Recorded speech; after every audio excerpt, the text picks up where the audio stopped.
Welcome in, come meet my Bristol bro. Anything from this to that, my Bristol bro. So nice to introduce my Bristol bro. Anyone from him to her, my Bristol bro.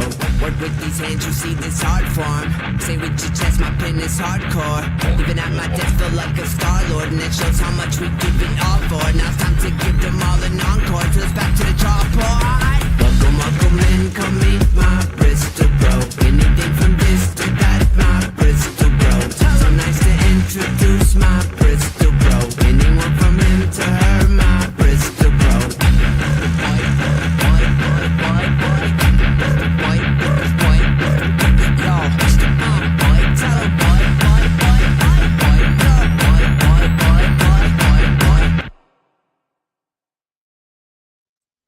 I hate to say it, but Connor was rocking out backstage. He was. I think he might fall into the he likes it camp.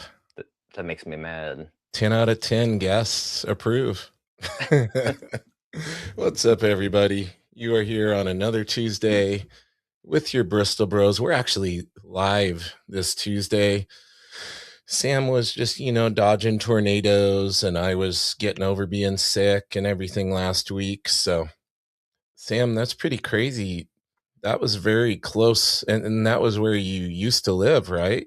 That is correct. Yeah, it's like not even 5 miles down the street. Dude. And you said you guys were kind of hunkered down in the basement and hearing all the crazy noises and stuff? Yeah, dude, it was an F3 tornado. Woo! Yeah. That's a big one.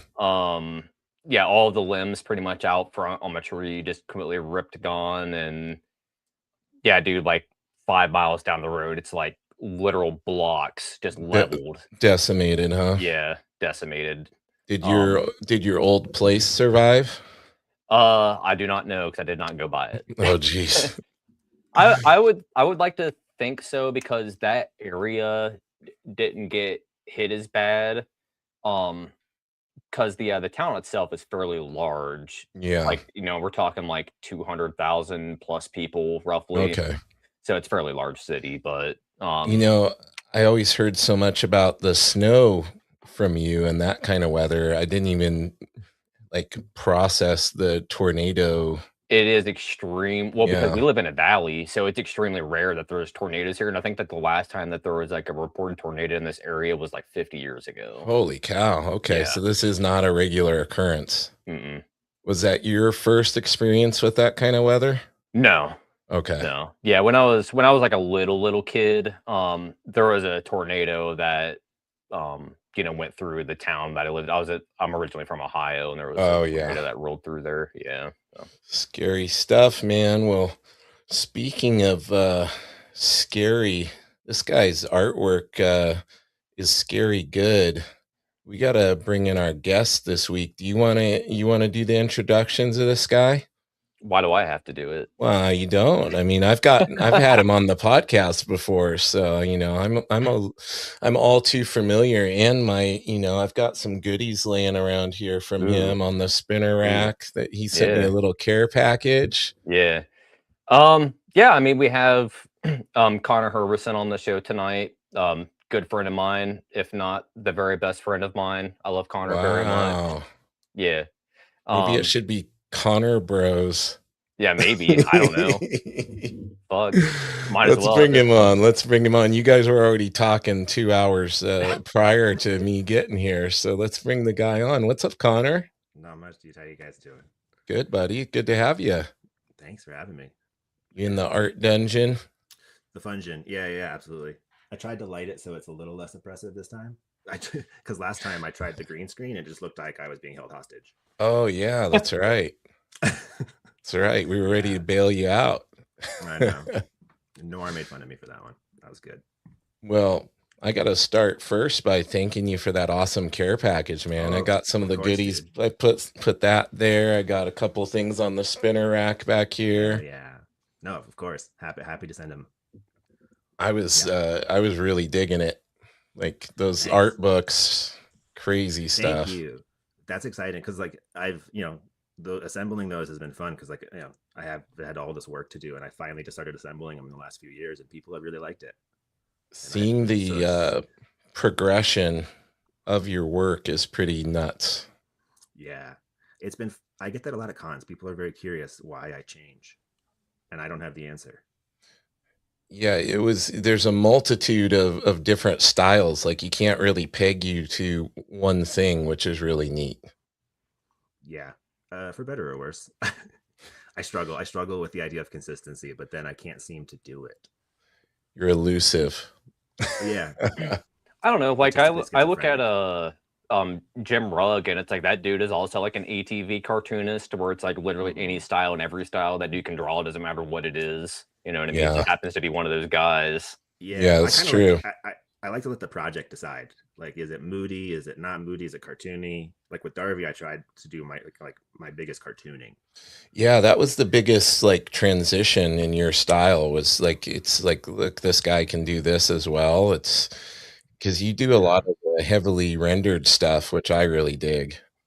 Thank you. Yeah. I love. Obviously Mobius. I'm a huge fan of all those guys. And then I think all of us, as we learn to draw, we hide behind detail. Yeah. But yeah, it's been fun. I've honestly been trying to work on like simplifying a little bit. We got a lot of activity in the chat tonight, man. Mm-hmm. Some of these are Sam's folks. Some of these I don't even know. It's gonna get interesting. Connor, you draw an interesting crowd. That's all I'll say. Hey, that's interesting. Yeah. I draw a crowd. It's Sam, actually. No, we know. I was I was just joking with somebody about like Sam's funeral is going to be like Big Fish, where it's just going to be millions of people. B. Paul says Mobius was mentioned. I have been summoned. Hell yeah! I'll mention him a few more times. Sergio, got a few. We got Brandon Paul working. Don't worry. I'm scheming. Putting him to work. Well, we're scheming, I should say. Let him finish Chuck first, okay? Just let him finish that. Then you can utilize his talents. No, I'm holding him accountable. Dang it. They all kind of need a little bit of that accountability, but yeah, you got to let him finish the project. Hey, it's true though, because I'm working on an anthology that I'm going to do with the Uncanny Artman, and Sam's like, dude, you got to set a date, man. If you don't set a deadline for the entries, like, artists will take as long as you give them, It's wrangling cats. It really is. Yeah. We had to set a date, and now everybody's locked in. So that's good. Oh yeah. It's the Parkinson's law thing, right? Where it's like, no matter how much time you're given, you'll fill it. Yeah. Yeah. And if you're a comic collector, an art collector, given whatever size space you have, you will fill it no matter how much. Absolutely. I know I need more bookshelves too. Yeah.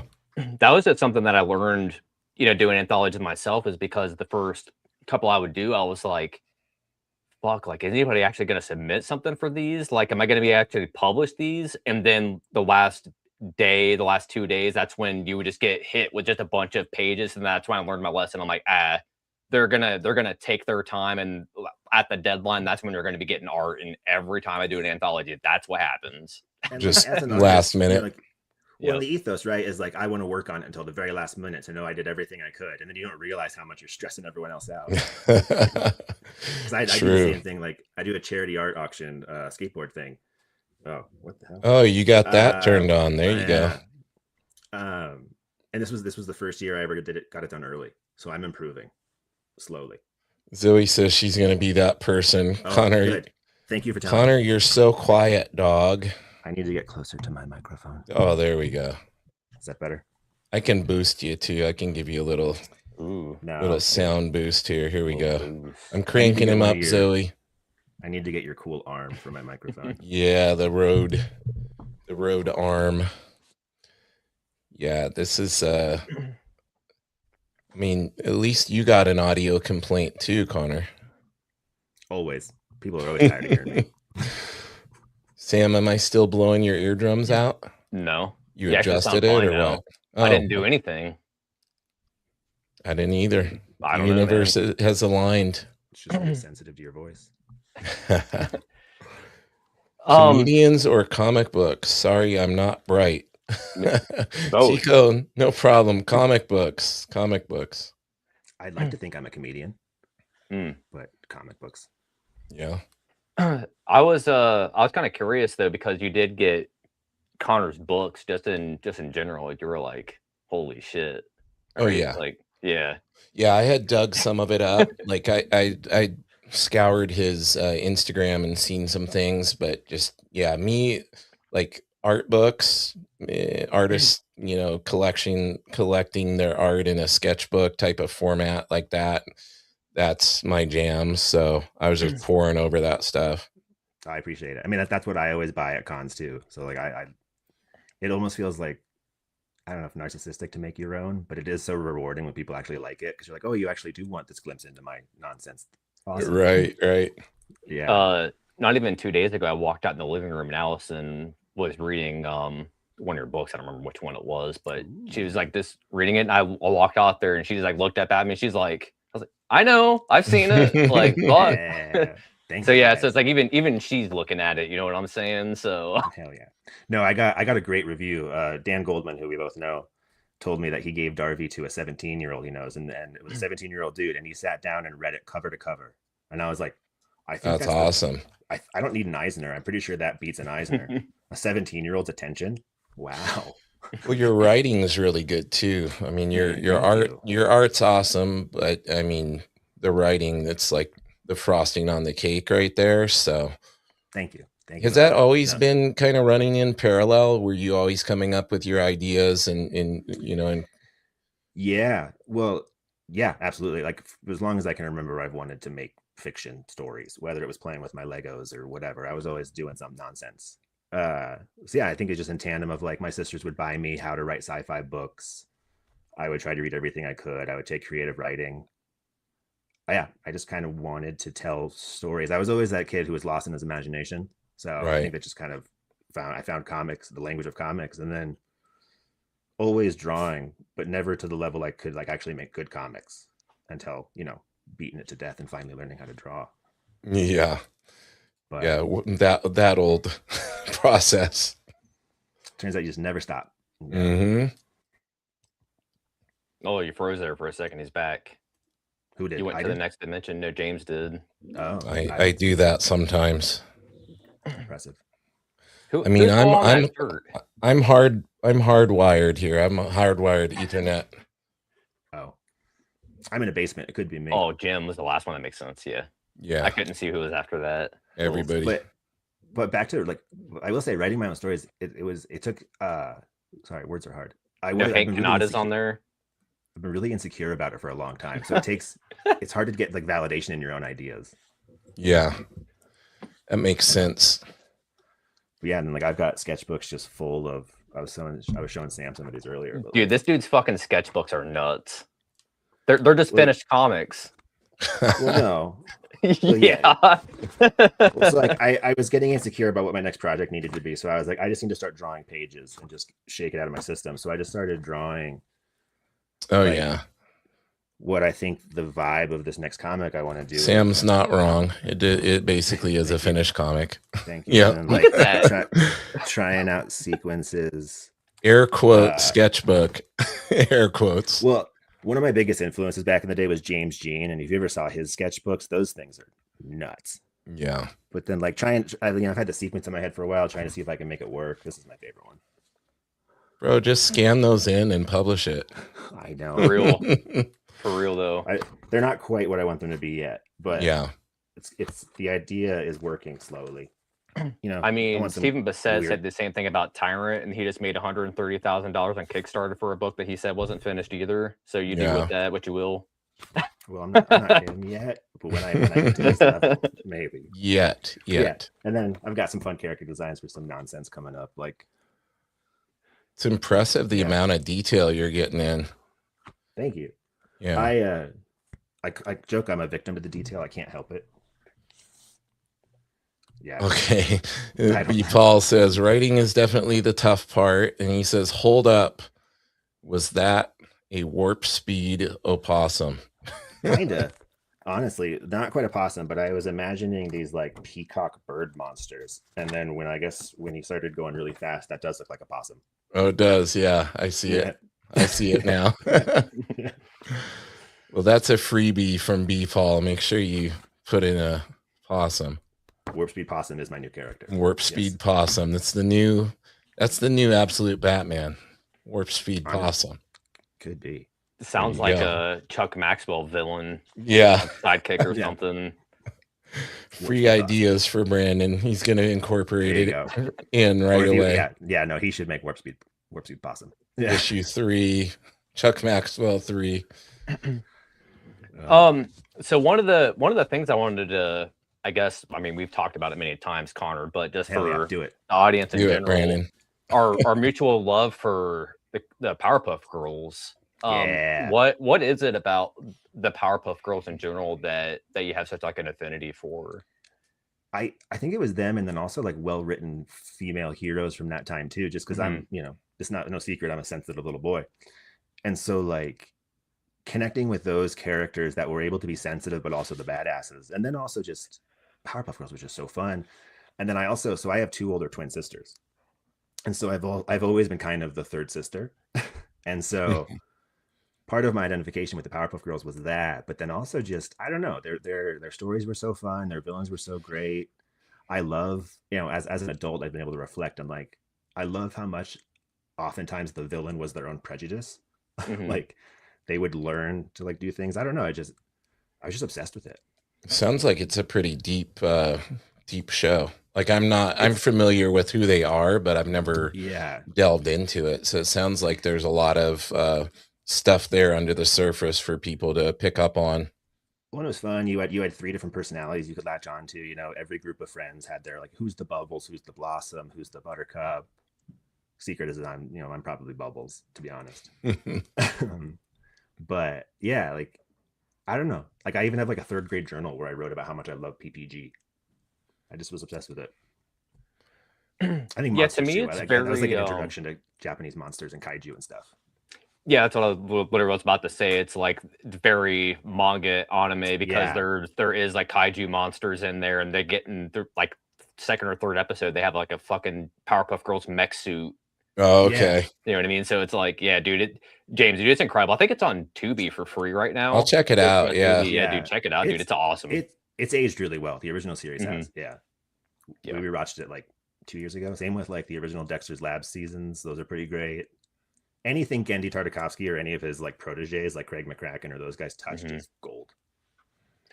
He's got that new cartoon coming out, right? There's more Primal coming out, and then he's doing Conan. Or are you talking about? That's Craig what McCracken? It is. Conan. He's doing Conan. Yeah, it's gonna be sick. It's gonna be real good. Conan, yeah. Speaking my language there. Did you see Primal? I haven't. I saw like a bunch of stuff from it because all my buddies were sending it to me, but yeah, I got to check it out. I heard it's amazing. It's incredible. It really is. Brandon Paul even saying Primal was sick. It's so good. Like it's the Paul. The way they're able to tell a relationship with no dialogue is just, it's so good. Like a caveman and a T-Rex have more intimacy than you'll see in most relationships. So I have homework. I've got to get on Powerpuff Girls, and I got to watch that. Yes, sir. That's a good double feature. Zoe seconds that. She says Primal is so good. One day I'll finish it. Same. I haven't watched season 2 yet. But dude, just like out of some of those cartoons though, from like the cartoon era, dude, Johnny Bravo is probably the weakest one out of all of them. I bought it on DVD and I tried to go back and watch it. It's like, oof, it's rough. Well, was Johnny Bravo ever full episodes? I feel like they were always just like these short little interstitials. They had two full seasons. The first season was very adult, and like he's basically just like sexually assaulting and harassing women every episode. And then the second season, it's the animation style kind of changed. And they did a little more cartoony because I believe Seth MacFarlane, a Family Guy, was the animation director, I believe, on the first season. Oh, okay. And then he left. Part of it. Yeah. That makes sense. So like that makes sense. He worked on Cow and Chicken and like Two Stupid Dogs and all that stuff. There is a Family Guy pilot that he made while he was working at Hanna-Barbera during that time. You can find it on YouTube. It's wild, actually. I think I've seen it where like it glitches out, like the TV like freaks out and stuff. Mm-hmm. Yeah, it's fun. He went to RISD, so like I had to know about Seth MacFarlane's education because I also went to RISD. Yeah. Live action movies, I don't know, but Ted was okay. I don't remember Ted much. It was all right. First one. Yeah, I was gonna say they got like TV show and stuff now. Yeah, I didn't even know about that. Yeah, they're still going. Family Guy's still going too, right? I think. Well, I don't know. I haven't watched it. Lost track. Yeah, 2 decades. Of his shows, I thought American Dad was the best one. Yeah, that was fun. Yeah. Yeah, he did that. Fuck, what was it called? That sci-fi. There's a lot of people that like. There's a lot of people that like that one. Yeah. I heard that one's pretty good. I only watched the first episode. It's almost like you're busy drawing. Well, yeah, I'm bad at TV shows too because like you have to keep up. Like I'm a binger. Give me like a series of a movie series and I'll just crush it. But a show like The Return, episode after episode, I'm just so ADHD I fall off of stuff. Unless I can binge all of it in like 2 days. Are you a person that goes back and just kind of watches their favorites over and over again? I do a lot. I like to make time for new stuff, but more and more it's been, especially while drawing, right? It's nice when you're drawing, if you already know what's up. Yeah. You don't have to pay attention. I love putting on the schlocky horror movies where you really don't have to pay attention except for those few moments where right are fun or something's cool. Yeah. But mostly music. I'm most efficient to music. I mean, everything but hip hop, apparently.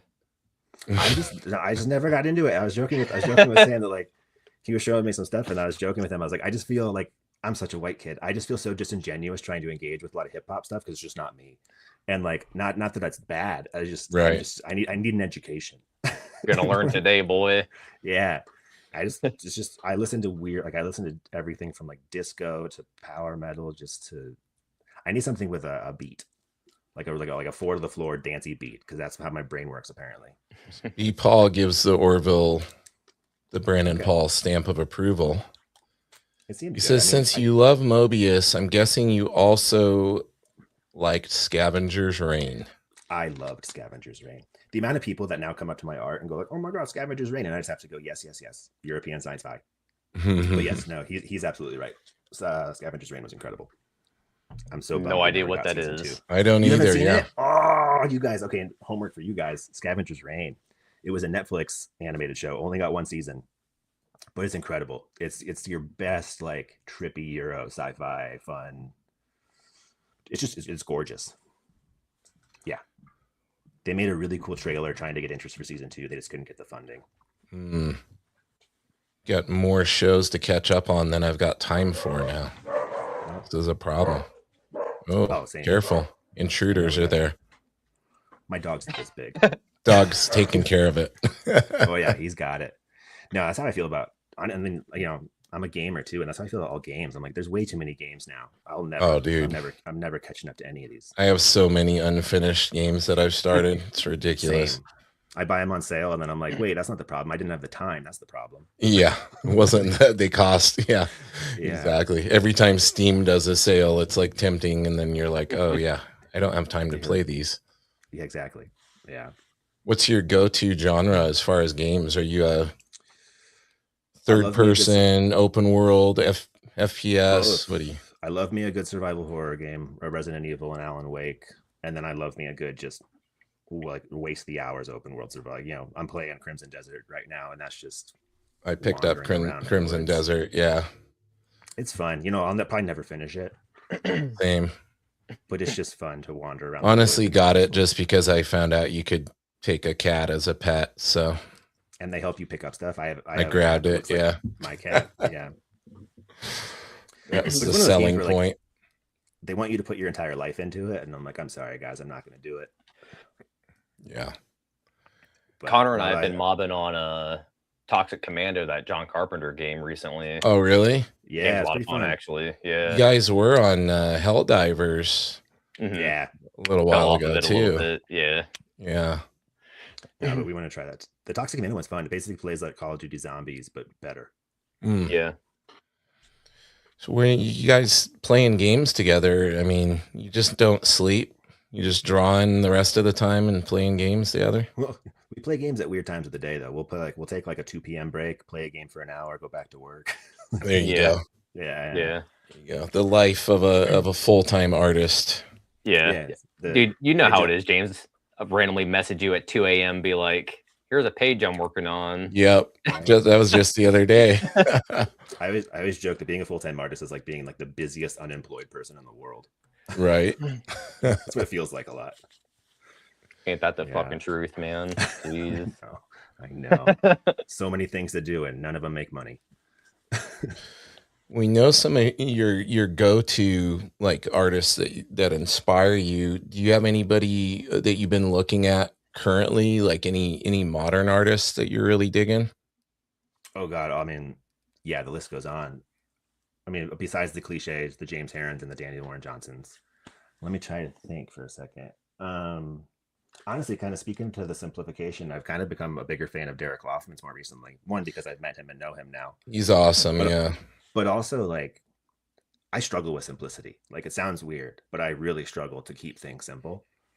And he's been a really big inspiration with that. So I'm gonna butcher his name.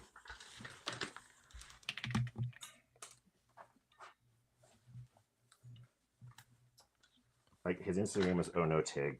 I'm just gonna show you his comic, but this guy, incredible. Artyom Tarkov. I'm so sorry. I'm so butchering your name. It's all good. Yeah, Artyom Trekhanov. But like his stuff's incredible. Like you've probably seen some of it. But, like, yeah. So like I don't know, I kind of like I go back and forth, but lately I've kind of been on an indie comics kick. Thankfully a little bit to Sam, but like discovering guys like Marty Keene and like finally reading bootleg Spider-Man and just kind of discovering the joy of what's the word? Like not looser styles, but I guess looser styles of comics. Yeah, Sam will do that to you. He sure does. And then I've been going a little towards manga lately. Trying to get some of that energy. There's no shortage of inspiration out there, man. It comes in all forms. You can find it in games. You can find it in music. Find no shortage of artists to look at these days. It's like it's overwhelming, honestly. It is. Like I get so in my head about, oh my God, you can draw like that. Oh my God, you can draw like that. Oh my God, you can draw like that. Hence your style changing up on every project. Well, I just always have to try stuff. Like I always joke that like, finding your style is kind of like Kirby, where you just eat everybody and then you poop them out, and like some stuff sticks, some stuff doesn't. And so I feel like I always had to try stuff, or like, Zoe and I would discover a new artist, and then we worked at an art supply store. And so I would be like, well, I can try scratch boards. So let me just go buy one. I discovered Nicholas Delort, and I was like, let me try scratch board pieces. And then you discover somebody else. Yeah. But so that was always fun. Like, I think the duality of being in an art supply store all day, and then like discovering a new style and just being able to try it immediately. Art supply store all day. That's dangerous. It was. I don't think I made any money for the first 8 months I worked there. Yeah. Because we got a discount. It was. Yeah, I would be stocking up. That's why they only hire artists. Did they have Zipatone? Because Sam would be down. No, we weren't. Unfortunately, we struggled to get some of the good Japanese stuff. Yeah, I did tailor a lot of the section. 150% on the new material. Yep. Yep. No, I have that problem too. Like anytime I get a new project, I have to try something I've never tried before. So like when I first started comics, I was was something that I guess I really had a hard time with, and it really just comes down to like being comfortable with your ability with like trying new things.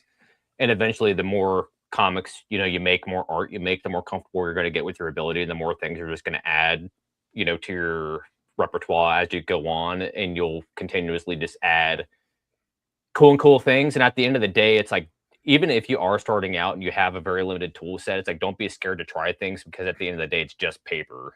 Yeah. Well, it's like, I agree with that completely, because like what I would do in my sketchbooks is what I would kill drawings, or I would take them to their breaking point of just layering. And like, so my sketchbook was a place where drawings would go to die, because I would just see what they could take and push them way past their limit, and then sometimes just paint right over it. And then that was just such a great education, because like, as much as it was like I had no finished pieces or nothing I could really show from any of that process, I learned so much. Just doing a Ghost Rider and then being like, what happens if I put gloss medium over him? What happens if I paint that in gouache? What happens now if I cover that gouache with this medium? And just created these abominations. But now I can take those skills everywhere else. It's been really interesting to see how it's working for me now. Did you guys have a chance to watch Daniel Warren Johnson on West Coast Dave's podcast? A little bit, yeah. Talking about that weird paper he used and having to cut out because the one wouldn't take the ink, and oh no, I didn't. Sound like a crazy process, yeah. But I've lived that experience of paper, like people, especially at cons, like doing like in-show conventions, people want you to draw on stuff that they're like, oh, I thought glossy would work for pens, and you're like, why would you think that? Yeah, Zoe, what was that paper? Yeah, stone paper.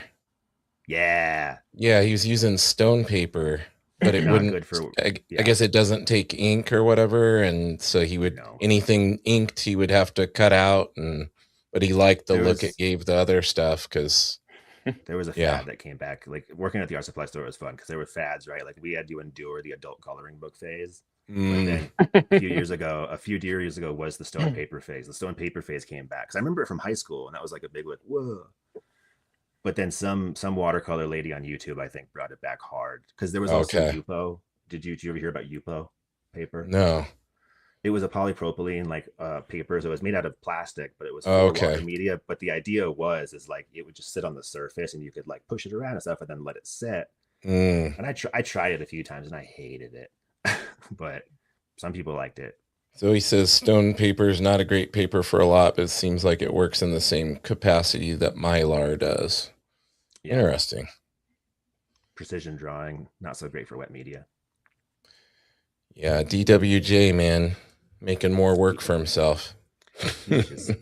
But I appreciate the spirit, right? Like that's what they always say about DWJ. He's like the mainstream guy with the indie spirit. Like he's just trying shit, and I love it. Yeah, and he's been working on that for like 6 years. That's insane. Well, because I remember watching one of his Fridays, and he's been working on it since his very first. It gives it character. Keep doing it. No, he's been working on it since the very first live stream he did on YouTube, I guess. That's nuts. That's what he was saying. Yeah. And how he let the name slip not too long ago, and everybody kept it secret, like everybody watching. And he's like, I effed up. Don't say anything, guys. And nobody did. So that's pretty cool. He's got a loyal fan base. It's so impressive that he can keep it under wraps, because the second I have an idea, I feel like I have to tell everyone to validate that it's a good idea. And then I'm like, oh, I just spoiled everything for you. I'm sorry. Right. But no, his books are just like, yeah. Zoe and I literally made bracelets that were WWDWJD. We didn't get a chance to give it to him at Heroes Con because his line was nuts. Oh, it had to be insane, yeah. Dude, it was insane. We were like, Zoe and I were literally standing 10 feet from him, but just had no way to connect with him because of the environment. Heroes was Sam's told me some stories, yes. Dude, I've never been to a show like that, and I've never been around comics collectors of that level. And it was like being in a tank with piranhas. Oh wow, okay. It was crazy. What was different about the collectors? Just how rabid they are with what they wanted to get, how they wanted to get there, who they were trying to get. Like Fan Expos and other cons, people are a lot more lackadaisical, I think, with their perusing. But like Heroes was like everyone was on a mission. Every dude had one of those like little boxes on wheels because they were asking Eric and Eddie to probably resellers. Yeah, probably slapping those up on eBay that night. Yeah, it was a little rabid. I found some of it a little gross, but Zoe says you guys were 3 feet and 1,000 miles away from literally. The silver lining of us not being able to talk to him though was we got to talk to Jeffrey Allen Love, and he was wonderful. Oh, cool. He's really cool. That's awesome. Yeah, and then James Heron was literally to his right, but we had no chance to talk to him either because just people were just monopolizing time. And then like his binder finally opened up, and I was about to go to it, and then someone else was just like, wow. Dude, how stoked are you for this demon project that he's on? I am stoked, but I'll have to be honest. Like, I'm not a true, like, I'm a new Etrigan fan. I don't know much about the character, but I am just any new James Heron I will throw money at. So I'm excited to this to be like my first entry into the character. Yeah, it'll probably be a new take. Dude, you didn't even do anything, and it gave the thumbs up. Like, is it like this much of a thumb? You thought about it, and it did it. Subconscious. No, it won't do it when you're actually doing it, but when you like do this, it thinks you're. No, I don't. I'm gonna make something bad happen. Not gonna work. Computer's gonna reboot. Yeah, something bad's gonna happen. One of the funnier things though at Heroes Con, I always make jokes like, oh, Klaus, can you sign my Batman comics? Like that kind of shit, right? Of course, I have my fucking Punisher comics. I have Klaus signed. You know what I mean? Yeah. But I'm just making jokes. But anyways, we're fucking standing in line waiting for Klaus, and this dude probably had like 20 Dark Knight Returns fucking. Yep. He the nerdiest neckbeard looking fucking guy, right? And he's like, Klaus, can you sign my Batman comics? I'm like, this is literally the guy stereotypical. 30 seconds ago. It's so hard because as much as I want to make fun of that guy, this industry relies on that guy, and it's so hard, right? Because I'm sitting here being like, the collector's market makes me feel so gross. But none of those dudes are buying our fucking comics. But then I'd be so grateful for them to buy my stuff. Yeah, exactly. Like, right. Like I'm like, oh man, Scotty Young's piece sold for $15,000. Well, good for him. like I want that. Yeah. Yeah, West Coast Dave got that DWJ piece recently for, dude. I mean, $5,000 I think is kind of a steal for that. It's a big ass drawing for sure. Yeah, it's very big. And that cool Samurai Wolverine he does. Yeah. Yep. But no, Heroes was great. I got to meet so many of my heroes, and like literally heroes. Like the cover of Darby is a parody of a Joe Jusko painting, and I got to give him a copy and tell him, and that was super fun. Oh, that's awesome. That. Yeah, like I literally signed it. I'm sorry, Jusko. That was really fun. Tommy Lee Edwards was awesome. He's one of my favorites. I love all the mixed media guys, if that's not obvious. Like makes sense. Sienkiewicz, Tommy Lee Edwards, Vanessa Del Rey, all these people that do the cool mixed media stuff.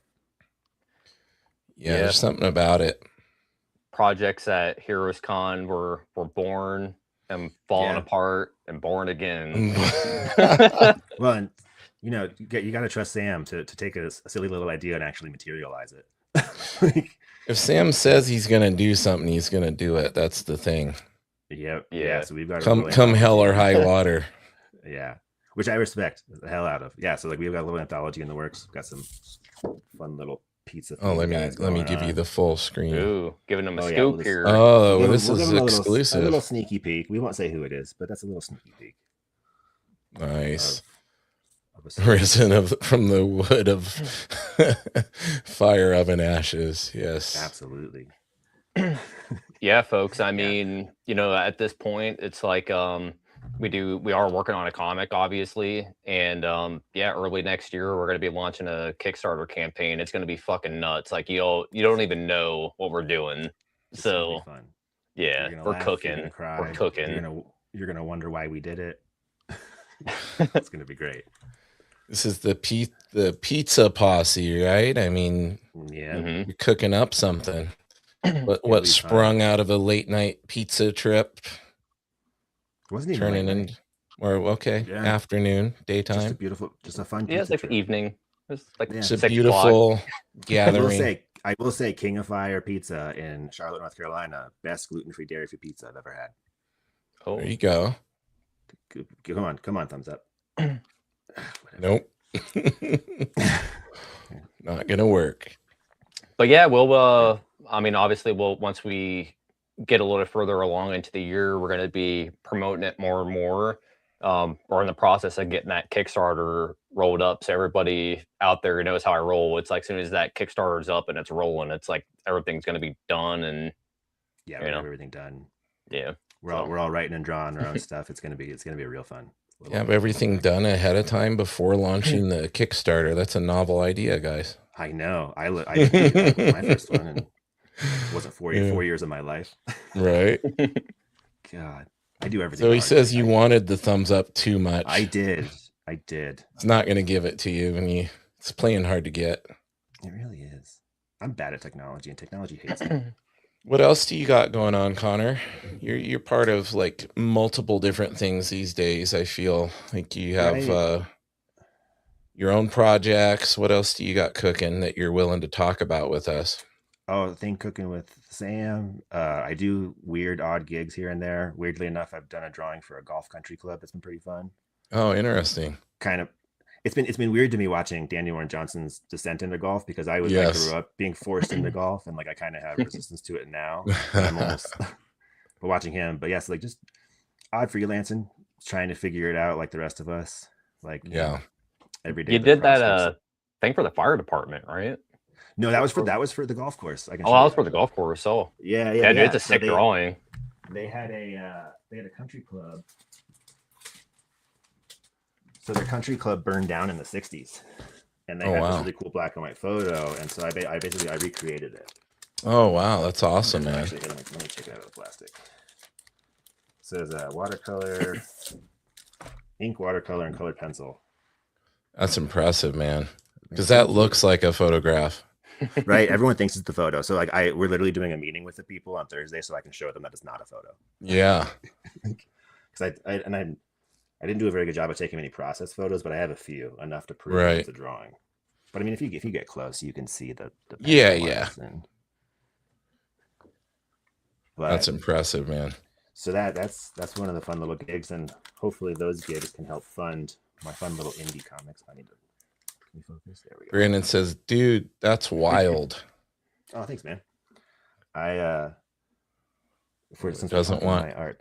How do I get this to focus? There we go. Sort of. Am I focused? Sort of. Since first the thumbs up. There you go. There we go. First the thumbs up. Now this. One of the first artists that I really wanted to be back in the day was Chris Van Allsburg, the guy who drew Jumanji and the Polar Express. And he is just a master of values, and so I studied the hell out of him. But then I didn't want to draw children's books. Right. Because then after that, I discovered, I think it was right after that I discovered Hellboy. And then that was it. Once I found Hellboy, it was like, this is what I want to do. Yeah. Yeah, Magnola, I think we talked about it when you were on probably Nerdy Musings. Just, it came up, and talking about how he does his lighting and spots his blacks, and just the world he was able to create, like where he could weave so easily into folklore and then have his own stories, and it was so fun. Yeah, my buddy Bonga Bad, he just did that Sofubi exclusive Sofubi soft vinyl figure of Hellboy, and they did like a limited release of like 200 of them at SDCC, and he was bummed because it reminds me what we were talking about with the people getting a million things signed. They did like exclusive like blind bag ones, and so people got ultra rare ones, and then he was like seeing them pop up on eBay like that night. He's like, this is breaking my heart. I did this as a passion project for true fans and this and that. And I'm like, sorry, bro. I think it just comes with the territory. Yeah, it's so hard. Like I was even just talking, Zoe and I were just talking about this not that long ago, because we were talking about making certificates of authenticity for our art. And we were like, well, it kind of feels a little pretentious to get ahead of it. And so I was like, gonna maybe wait until I saw my work enter the resellers market. Right. But I guess I'll just get ahead of it. I don't know. I don't know. Like I even just saw Tony Moore posting about how like his Walking Dead #6 cover just went for like 600,000 at auction, and how it's cool and validating, but like they don't see any of that. Yeah. What do you think about artists? Because I know some artists charge to sign certain books. Like they'll do free signatures for everything but select books that they know are popular for resale. Yeah. Which I think maybe mitigates it a tiny bit, but depending on how much the person thinks they can flip it for, they might just bite the bullet and still spend whatever to get it signed. Right. I know Liefeld does that with New Mutants 87 and 98. Like he'll sign anything but those two for free. That's fun. Yeah, interesting. I always think everyone should give one for free because sometimes I get a little frustrated because like I'm not like a collector. I choose my personal favorite and I get that one signed for me. Right. And sometimes I get a little upset that I still have to pay for that. Where it's like I'm not, but I totally get why they do it. Like I like the guys who have the model where it's like a certain amount for free and then they start charging. Because if you're gonna ask me to sign, if you're gonna sit there and sign 20 comics, that's essentially a commission. Like even if you're coming up with a rolling, you got a rolling suitcase full of everything you want signed. Yeah, I totally get it. I've met a lot of artists who have a great ethos, like David Barron. Refuses to charge. He makes that part of his business model. That's important to his ethos, which I totally respect. I think it just depends on everybody. I would love to get to a place where I could, like once I'm there, I think I'll have more opinions on it. But I have yet to be in that position. Yeah. I just get upset when I just want like my own little personal copy signed and I still have to pay for that. Yeah, totally. But because you're doing it for the right reasons. Yeah, I just want to look at it. Like literally, like I don't know if you can tell behind me, but there's a Headlopper piece up there. Oh yeah. And what that is I had the original Headlopper shirt, and then I wore it so long it finally was fading, and I just wanted to preserve it. So I had Ashley McLean sign it at Heroes, and then I just stretched it around stretcher bars. There you go. And so it's like I don't know. I just like them as personal keepsakes for me. Yeah. But like I was saying, I struggle with understanding the collector's market as much as they are a part of our lives in this industry. But I don't know. Like I wouldn't worry too much, like at least personally, I don't give a rat's ass about like what happens on the reseller market with my stuff after the fact. Yeah. Because I mean, it's like if you get too wrapped up into that kind of stuff, it's like I feel like you're kind of you're kind of like screwing yourself out of money in the long run because you're hoping for something that might not even happen. If you have the opportunity to sell it now, you might as well. We were talking about this before, though, but it's that fun silver lining of finding your self-respect of what is actually worth your quality or like the hours you put in. Because like I sold, not to be too bragging, but I sold my first painting for $1,000 at Fan Expo to an awesome dude, Michael Garcia, wonderful human.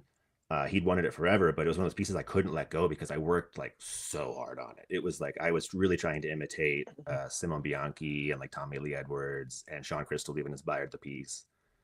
And so it's that hard, like where like I have to fight that impulse of just giving my stuff away because I get so anxious charging for it. Yeah. And so it is that weird line of finding the proper way to engage with your community and respect what they have, but then also being like, no, I need to survive to keep doing this. But I don't know. But Sam, I'm like you. I haven't seen my work go to the resellers market. I'm not really worried about it. Most of my people who buy my stuff really wanted it. The thing too that I'm kind of curious because like you really don't see this in comics, but like in other memorabilia, like especially like sports and whatnot, you'll see it a lot or maybe like I don't know, the Beatles, for instance. Let's just say it's like Paul McCartney has signed 10,000 items, over his lifetime because everybody that walks up to him signs it. But John Lennon only has, 5,000 signatures out in the wild. So it's like if you're scarce, obviously he died, but that's not what I'm saying. But it's like if you're more scarce with your signatures, the reseller value is only going to be higher because the scarcity of your autograph.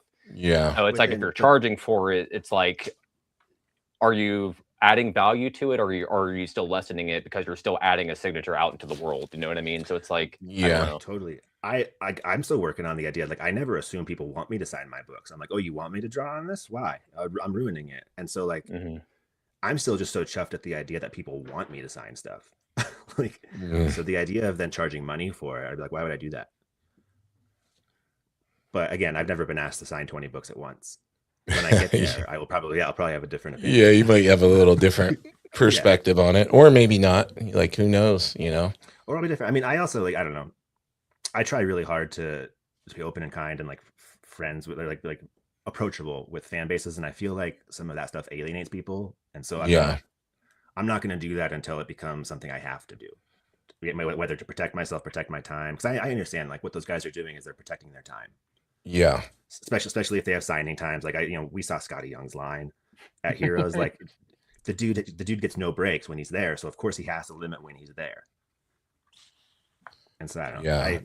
He always has a line, like DWJ always has a crazy line. Jim Lee, J. Scott Campbell, like I was near Jim Lee at one fan expo, and his line was like blocked my table, and I was just like, of course they put me near Jim Lee.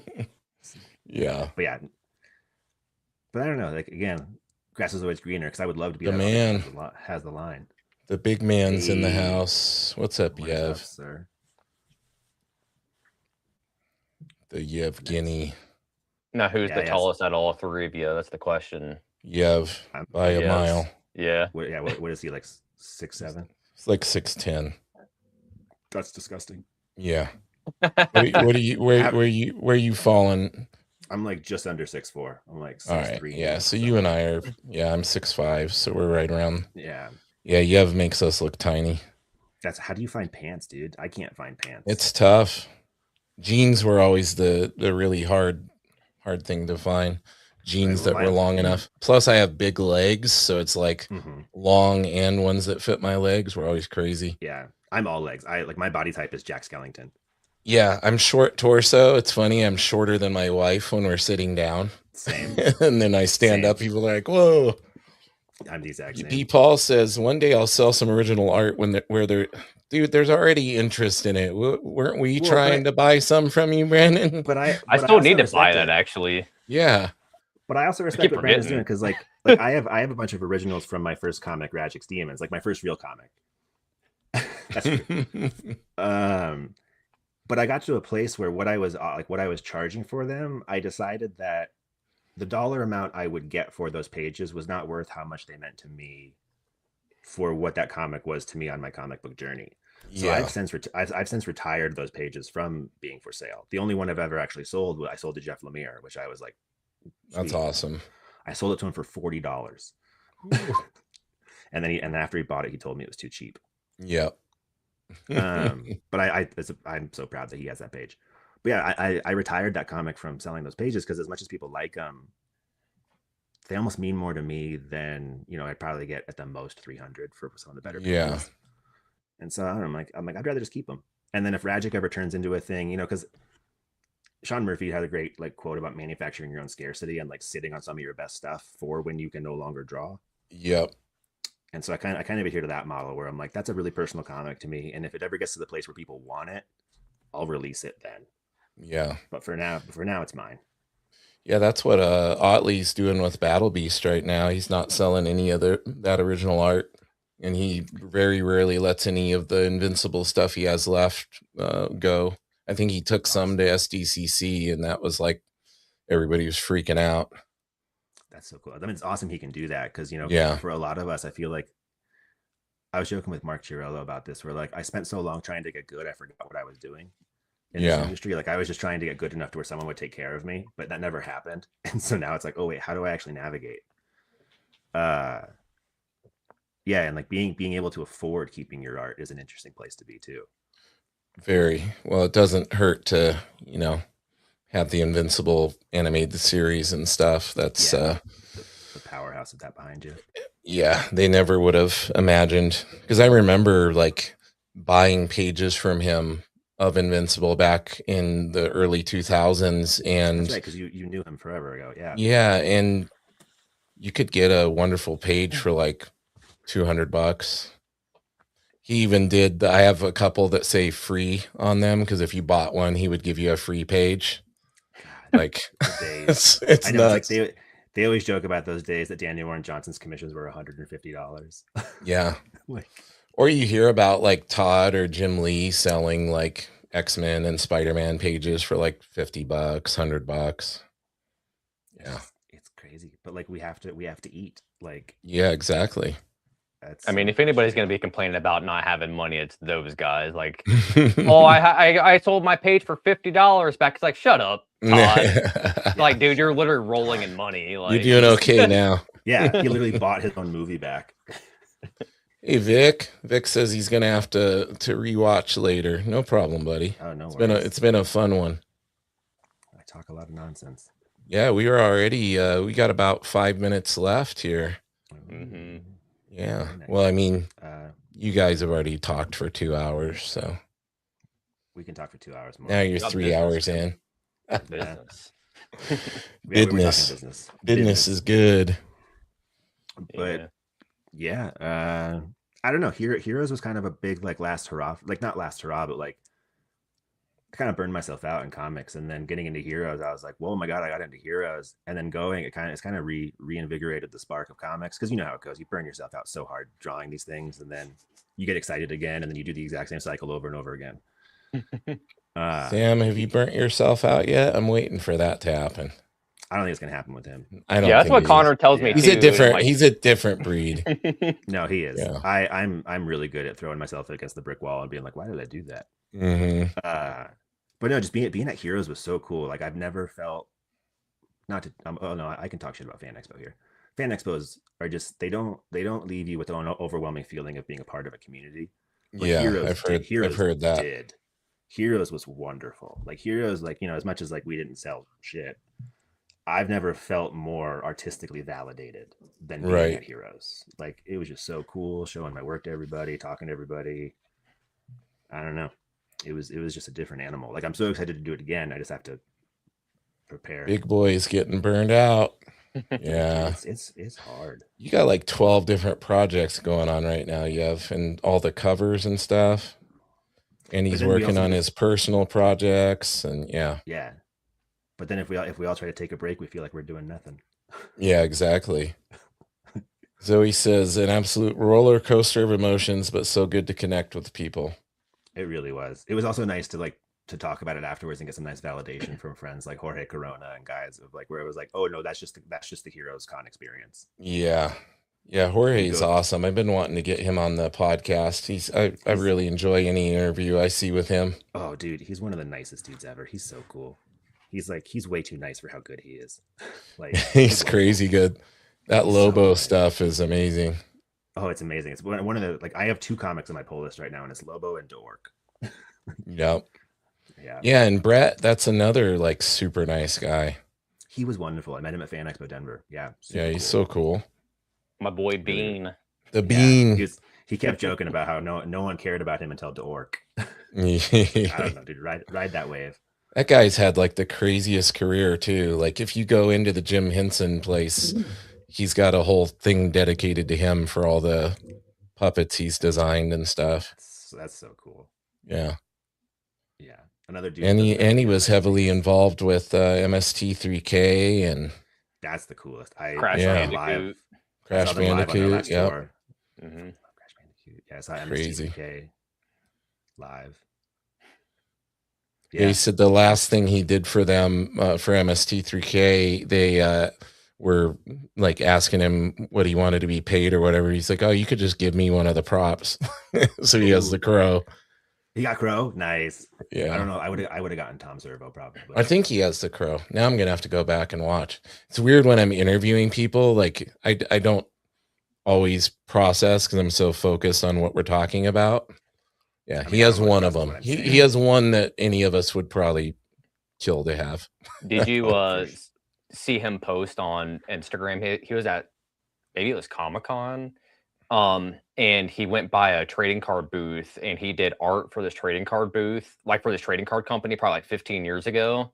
Oh wow! And they're still using his art on their cards, and they were advertising like the author of, you know, the creator of Dork or whatever to like try to sell their cards, and he was like at their booth taking a picture of it. Like he was like, as a lesson, like make sure you own your art, like what he's saying in it. But he was like, what are you gonna do, you know? But it's like Connor said, you gotta make it, gotta make money.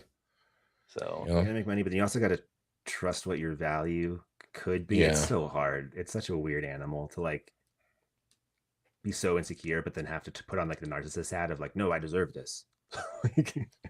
Yeah. Oh, you got to go back to teaching. That's right. Oh, Summer's almost over. Ooh, yeah, school starting. Back to the fine arts instruction, man. Gotta start beating some kids. Yep. Inspiring the kids to draw. Yeah. Well, Connor, dude, this has been awesome, man. Oh yeah, thanks for having me, guys. It's always so much fun to hang out and chat. So much fun, and gonna have to get you back on the pod too. Whenever your next big project is, maybe we get you on to talk about the project with Sam as more stuff comes. Scheduled. You got that book? That's right. We're gonna do a multiple. Dude, you booked way in advance. This is awesome. Brother, you know how I roll. You're on top of it, Sam. Come on. I'm just trying to make a good comic now. Yeah. But Great yeah, no, stuff. anytime. Happy to be on.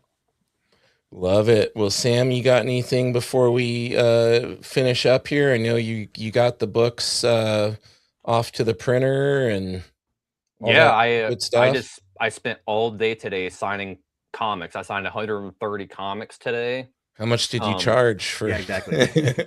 Yeah, I should have. But no, the comics, I'm going to start boxing them up tomorrow, and then hopefully I'll have the fulfillment completely done before the end of the weekend.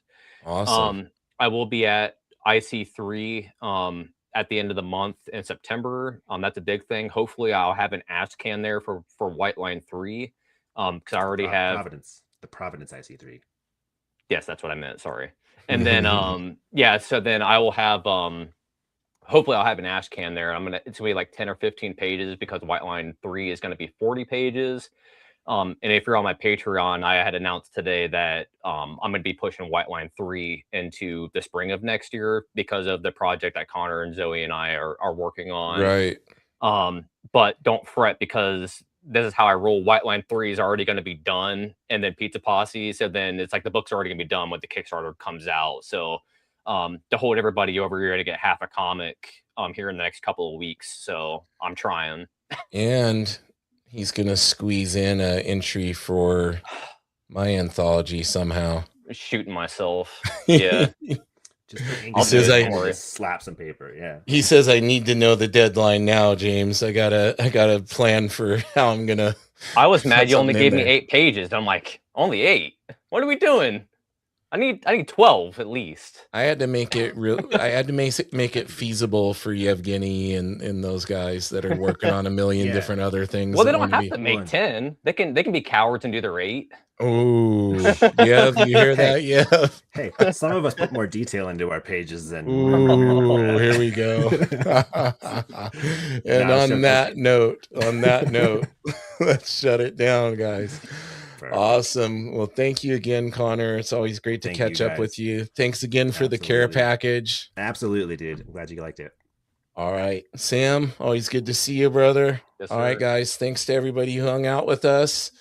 Tune in next week. Who we got on next week, Sam? David Omar Lopez. He has a Kickstarter up, 3 Planes. It's in like the last week, so it'll be like the last day when he's on with us. So. Oh, look at the flex from Yev. Considering I drew an entire page in 1.5 hours, I guess I can. Yeah, if I'm going to be flexing on anybody, Yev should be the last person. True. I'm so slow. Bye, Zoe. All right, guys. Take care. Later.